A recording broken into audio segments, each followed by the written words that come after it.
to discard your mental blinders. Counterthink with Mike Adams is now live on Infowars.com. You're watching Counterthink. Welcome to this episode. I'm Mike Adams, your host, here on Infowars.com. This is also being posted at Counterthink.com. You can check out all the episodes there. Thank you for joining us today. We've got a really fantastic show for you lined up, all about biosludge and biosolids. We're interviewing an amazing scientist slash whistleblower.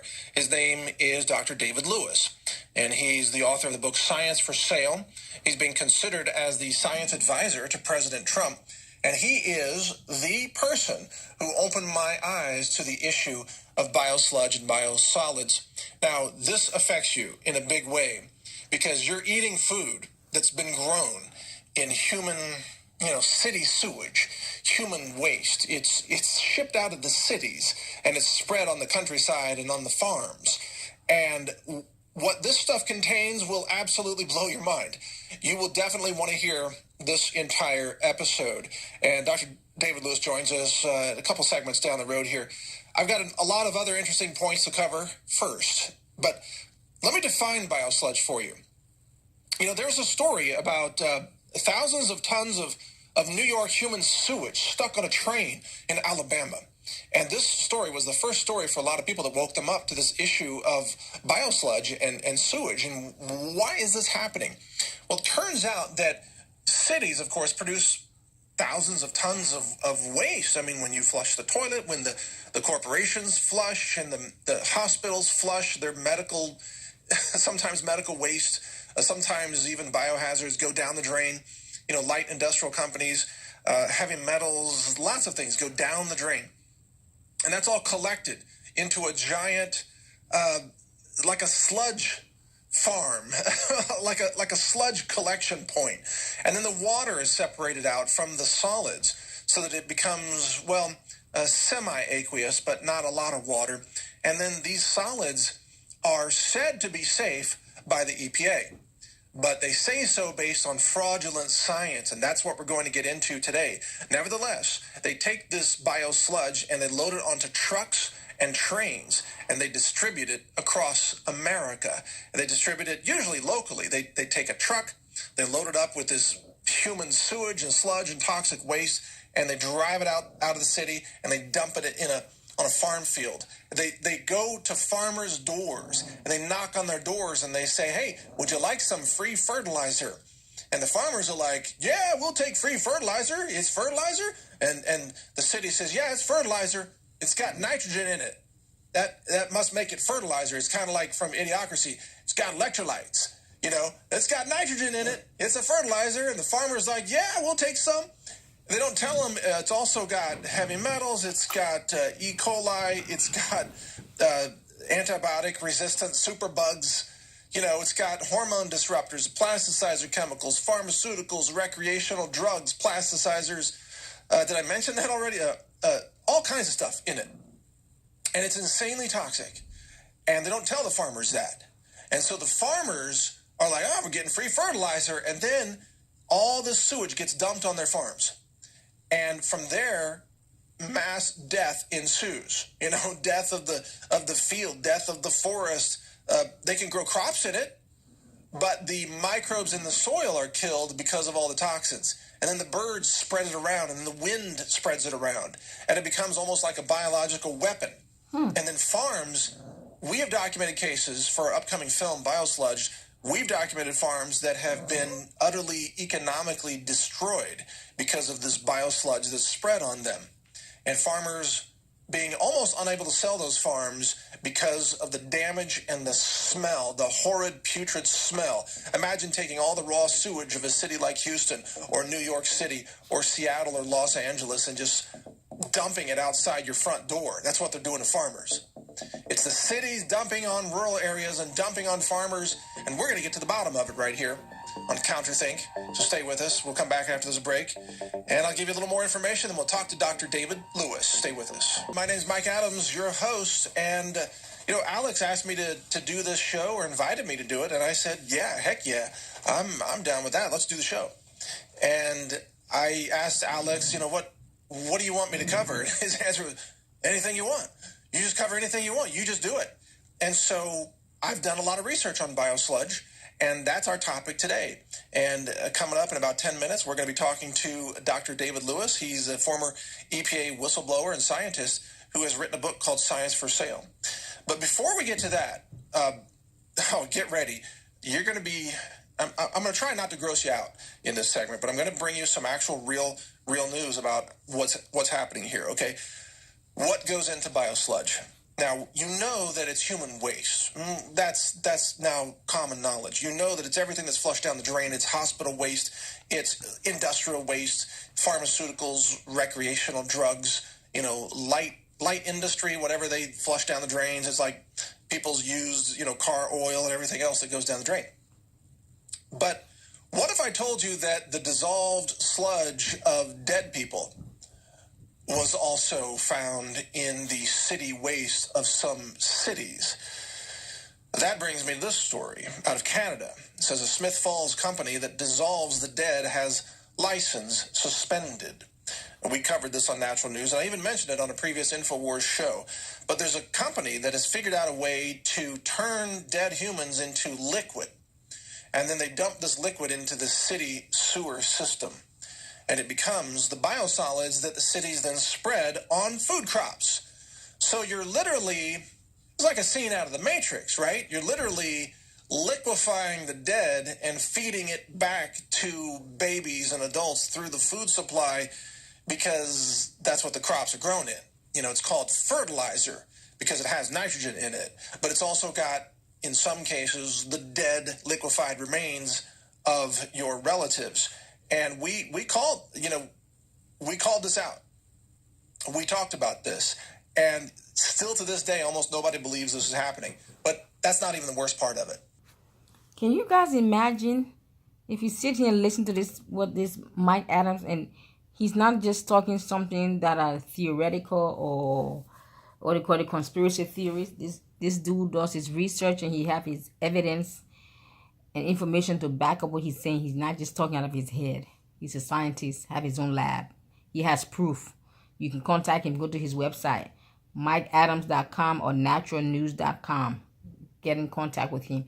But can you imagine the grossness, the cannibalism? Can you imagine the things that is in the soil? And then they grow our food with that soil. And then we're eating the food. From a spiritual point of view, how demonic is that? It's a form of cannibalism. That means even they abort their babies. So now there's a company that knows how to take the dead bodies and liquefy them. Why can't you just burn them? Like most people, if the family don't want to claim the dead bodies, most companies usually just burn them and throw the ashes away. Now you find a way to liquefy the dead bodies, and then you put the water and you sell it to the farmers in the form of a fertilizer, and they have no clue, and they think it's an actual fertilizer. And then they fertilize the soil and we eat the food. No wonder the nation is so demonized. And people have so many sicknesses and disease that medical science don't even have names for it, nor do they have cure for it. So these people are creating some of the diseases mentally, emotionally, physically, psychologically. They are creating some of the diseases. And then we have to go to the same company who created the diseases to give us medication to cure the very diseases they created by their wickedness and their diabolical act. It is really time for a serious shakedown and an awakening and an uprising of the citizens of this nation to begin to make a demand on Congress to change some of the laws.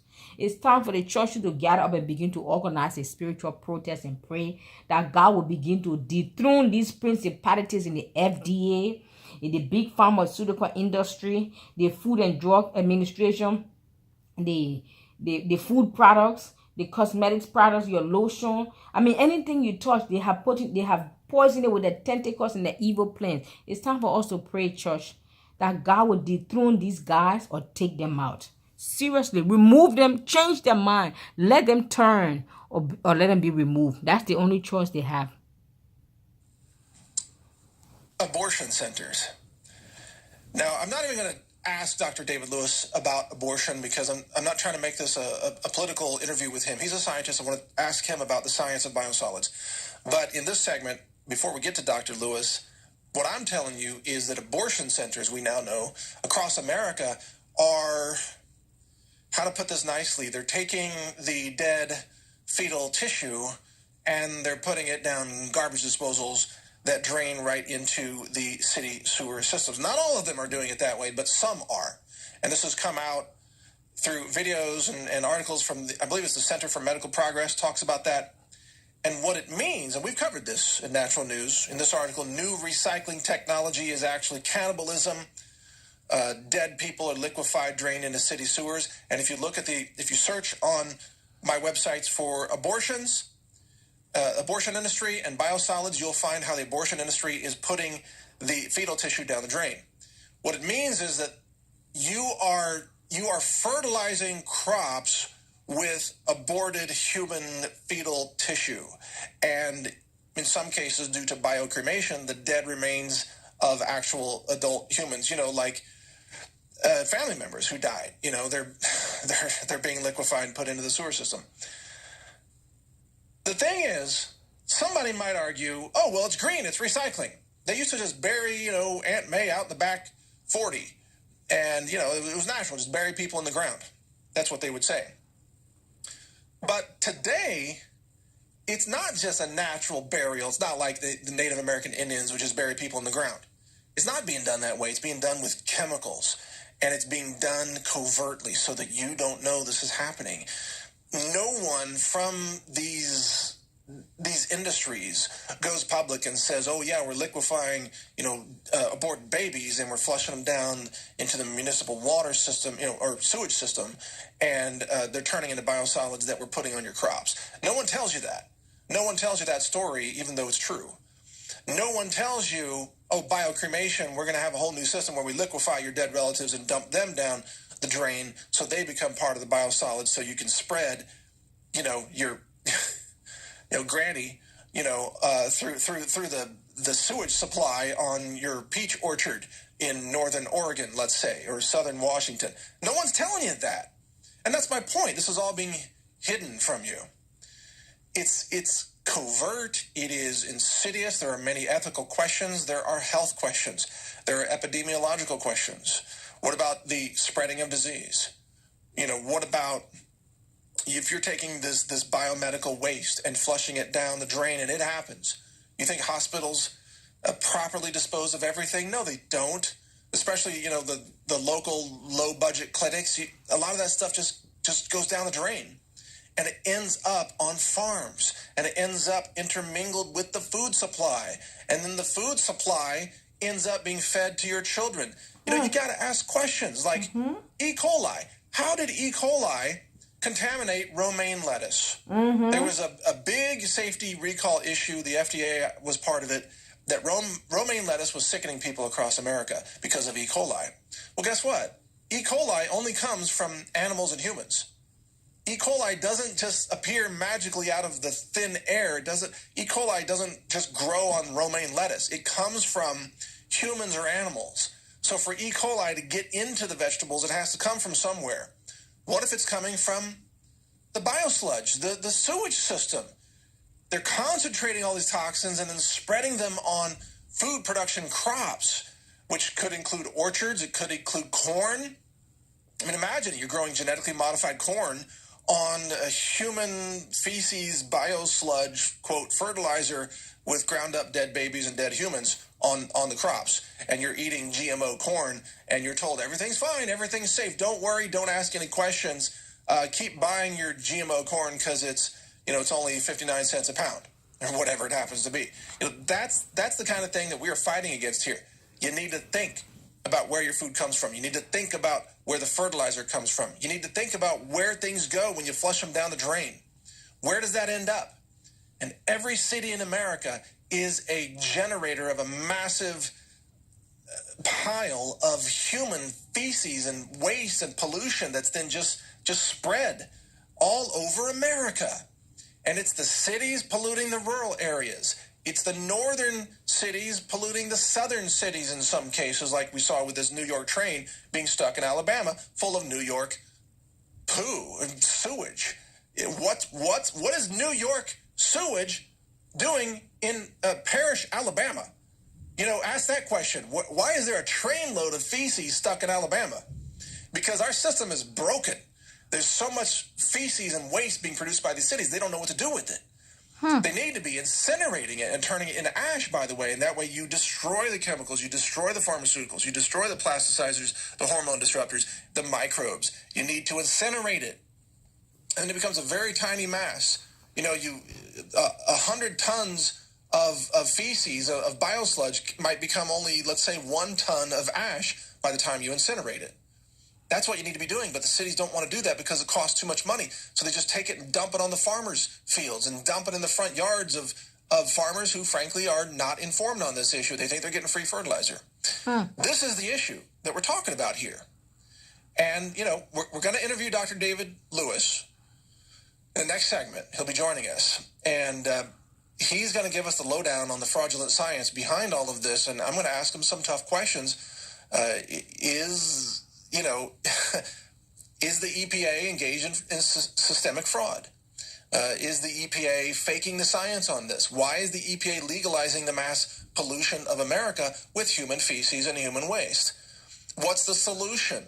As cities produce waste, what are we supposed to do with it all? How do we stop this mass poisoning of America's soils and America's croplands and farmlands with biosludge? These are the questions that I'm going to ask. And that's my job here on CounterThink. That's why I do this show. And that's why I appreciate you supporting this show and sharing this show. So when we come back, we'll get into that. We all need answers. This is a real issue affecting your health and my health and the health of our children, the health of our communities, and could even be contributing to the rise of antibiotic-resistant superbugs. So stay with us. We'll talk to Dr. David Lewis next as we continue this episode of CounterThink here on Inc. Welcome to this segment. We're interviewing Dr. David Lewis, author of Science for Sale, and he's also a key contributor to focusforhealth.org, which is just an amazing website that talks about independent science. And he joins us by Skype for this entire segment. I've got a lot of questions for him. I can't wait to talk to him. Dr. David Lewis, welcome to CounterThink. It's great to have you on. Thanks, Mike. I'm so happy to be here. Well, it's great to have you joining, and I really appreciate you making the time for this. You're a busy guy. I understand you are being considered as the science advisor to President Trump. I certainly hope that you actually get offered that position. Is that something you're prepared to do? I would be very interested in that job, certainly. I did hear from the executive committee of the Trump transition to see whether I would accept that position if offered. Well, I certainly hope they get that serious and due consideration. You have an extraordinary background in science. Let me brief our viewers on just a little bit of that, and I'll ask you to fill in the blanks if I leave something out. You are a former EPA scientist. Some people call you a whistleblower. You are very, very familiar with analytical science and environmental science, and you are very familiar with the EPA's decision to legalize the pollution of soils through the biosludge/biosolids decisions that were made in mostly in the 1990s. Your book, Science for Sale, opened my eyes to this issue. And in that book, which I strongly recommend, you really laid out the case for revisiting the perhaps twisted science on this issue. Is that a pretty good summary, or am I leaving something major out there, Dr. Lewis? No, you got it right. I would explain that my quote-unquote whistleblowing is nothing other than publishing scientific articles in Nature, Lancet, and Nature Medicine that raise concerns about EPA and CDC policies. Yeah, that's a good point. You're just publishing science, and yet that's what we've come to in this world today. We're publishing fact-based, evidence-based science turns you into a whistleblower because in some cases the corruption of the regulatory system is so extreme that someone needs to shed light on it with legitimate science. So let's back up. Let me ask you a very basic question. I know we've covered this before. You're featured in my upcoming film, by the way, Biosludged. People can see that trailer at biosludged.com. You visited my laboratory, and we filmed you for that film, which is coming out later this year. But for those who are new to this topic, explain from a scientist's point of view, what is biosludge exactly? I mean, and why would the EPA say that this is okay to spread on farms and crop fields all across America?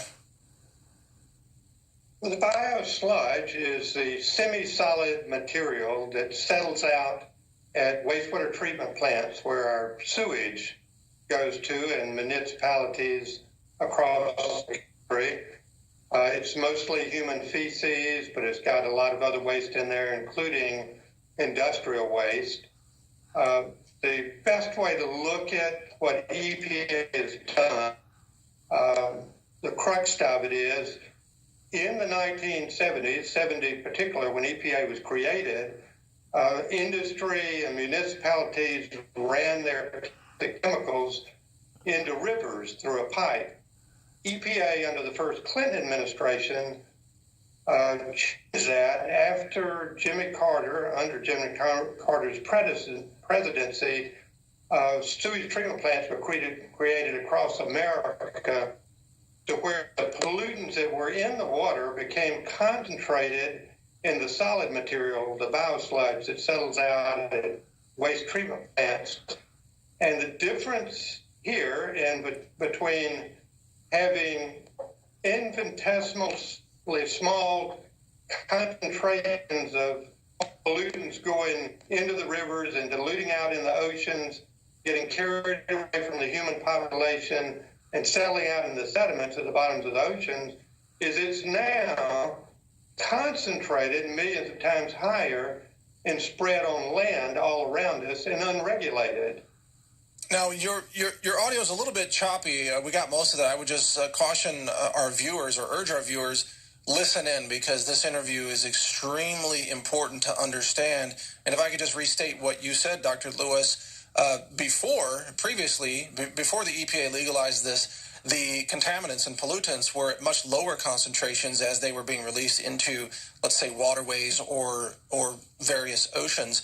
But today they're more highly concentrated into biosolids, and the EPA has granted permission for that biosludge, as we call it, to be distributed, basically trucked out of the cities and distributed in rural areas across America, distributed onto farmlands, croplands, orchards, sometimes school playgrounds, a forest where children hike, and all of these places. And now the pollutants are concentrated. And as you said, it's heavy metals, it's industrial waste from cities, it's human feces, it's E. coli, it's viral strains, bacterial strains, in addition to all the plasticizer chemicals, hormone disruptors, pharmaceuticals, recreational drugs, and anything else that we can think of. Does that kind of summarize? Is that a pretty accurate description? Exactly. And as a microbiologist, I sort of stress that every antibiotic-resistant organism we know of is contained in it. And many of them survive the sewage treatment process. Oh, yeah. So we're living in a society that I believe even some medical journals have said is the end of the era of antibiotics because of the spread of superbugs. And what you're saying is then some of these superbugs, let's say someone uses the toilet in a hospital setting, MRSA or C. diff or other antibiotic-resistant strains can be flushed into the municipal sewer system, end up in this biosludge, and end up being spread on food farms or countryside areas. Superbugs. It almost sounds like a weapon delivery system, Dr. Lewis. It's almost like biological terrorism. You could not design a more perfect weapon. I mean, think about it. We mix the infectious waste of the human population in with the pharmaceutical waste. Every antibiotic that is used goes in the sewer, so you mix the pathogens and the antibiotics together in high concentrations together and spread it all around us. And then listen to the CDC and EPA, FDA, and others explain that it's the doctor's fault for over prescribing antibiotics. That's why we've got this problem. It's ridiculous. It is ridiculous, and it's extraordinary that it has come to this. I really encourage viewers to get your book, Science for Sale. It is astonishing, eye-opening. I think the first chapter is all about dentistry and some of the spread of HIV through earlier dental instruments, correct? And then you get into biosludge in chapters 2 and 3? Correct. All right. Well, look, we got to take a quick break, Dr. Lewis. We'll be right back after this break to ask you more about why this has been legalized and why it's being covered up by the EPA, what we can do to resolve this mass pollution issue affecting America. Stay with us here on CounterThink. I'm Mike Adams, your host. Each episode airs not only on Infowars.com Sundays at 6 p.m. Central, but also at the website CounterThink.com. So be sure to check out all those episodes, plus additional video blog posts as well. And we are continuing our conversation with Dr. David Lewis, former EPA scientist, a microbiologist, author of Science for Sale, one of the most intelligent and intriguing scientists I've ever had the pleasure of interviewing on these topics. And Dr. Lewis, my question for you to lead off this segment is, your book opened my eyes to this idea that we have a Clean Water Act and we have a Clean Air Act in the United States, but we don't have a Clean Soils Act. And so the EPA has decided to take all these contaminants and pollutants and legalize their dumping into soils, many of which end up dumping into the streams and rivers anyway, and other soils are used to grow the food that we're feeding our children in public school lunch programs. So it seems kind of insane. Why does the EPA believe it's okay to pollute soils but not air and water? It seems inconsistent to me as a scientist. What's up with that? Well, EPA's rank and file scientists never believed that it was okay. Throughout EPA's Office of Research and Development, where I worked as a senior level research microbiologist, they unanimously kicked out this idea. It was the politically run program offices in Washington under the first Clinton administration that pushed this through and actually created large bodies of scientific literature that can only be described, in my opinion, as totally phony to support this. So what you seem to be referring to what the rest of us would call fake science. Are you accusing the EPA in that era of conducting a fake science agendas to sort of sweep this under the rug and allow America to be polluted with biosludge? Oh, absolutely. I mean, as we watched the Flint River in Washington, D.C. lead in the drinking water problem unfold, we found there that EPA was publishing fake data in the scientific literature. When I got to looking at land application of toxic chemicals and heavy metals on soil, we found the same thing. In fact, EPA admitted when we caught them that they had faked 20 years of pollutant data to cover up problems with land application of sewage sludge. A federal judge ruled that when the computer scientists who created the data admitted it. And you talked in your book about this effort within the EPA to cover up the scientific evidence showing risk of harm and the degree of pollution being carried out in the name of biosludge. It seems like you were describing almost what you might call, how you have the deep state in politics. It's almost like you have a deep state EPA system or people within the EPA that are trying to purge real scientists to get them out of the agency. Like I think your research was halted when you started speaking out. So I guess my question is, was there a concerted effort inside the EPA to silence those who were trying to raise the alarm over this? There has been, ever since President Eisenhower left office, in his farewell speech, he predicted this problem.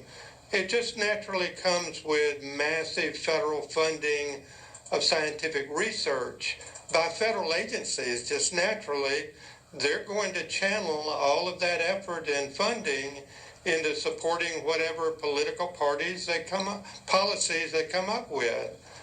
So that's where we are today. We have whole bodies of scientific literature that has been fabricated, and the difference between a university professor and a federal scientist being caught faking data is that the university professor will lose his or her job, and with the EPA or the FDA or the CDC doing exactly the same thing, caught red-handed, those individuals typically get promoted if it was done to support government policies.